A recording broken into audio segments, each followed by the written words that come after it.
திருவள்ளுவரின் வழியில் வாழ்ந்து வாழ்வின் உன்னத நிலையினை அடைய திருக்குறளோடு நாம் என்னும் இந்த நிகழ்விலே இணைந்திருக்கின்ற உங்கள் அனைவருக்கும் முதற்கண் வணக்கம்.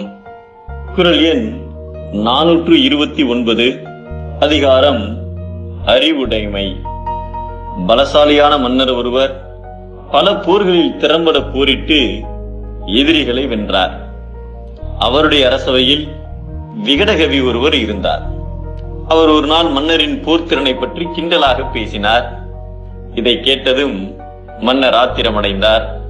பிறகு அந்த விகடகவியை பார்த்து, நாளைக்கு நீர் என்னுடன் சண்டை போட தயாராக இருக்க வேண்டும் என்று உத்தரவிட்டார்.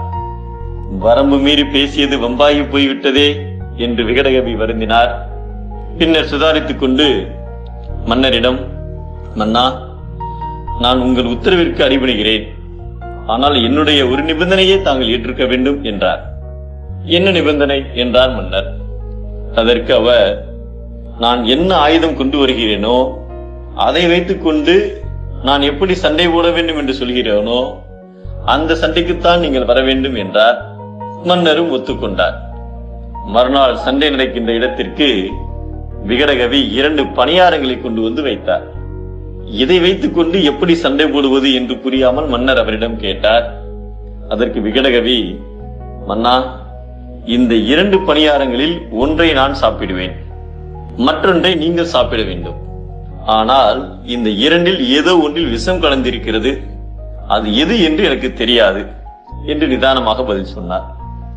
மன்னர் விகடகவியின் அறிவு கூர்மையை வியந்து, உன் புத்திசாலித்தனத்திற்கு முன்னால் என் கத்தி தோற்று போய்விட்டது என்று கூறி தனது உத்தரவை திரும்ப பெற்றுக் கொண்டார்.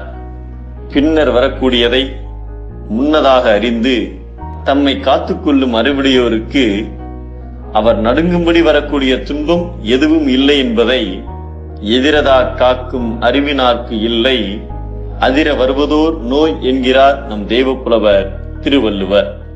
வருமுன் அறியாதவர் கல்லார், ஆவது அறிபவரே கற்றார்.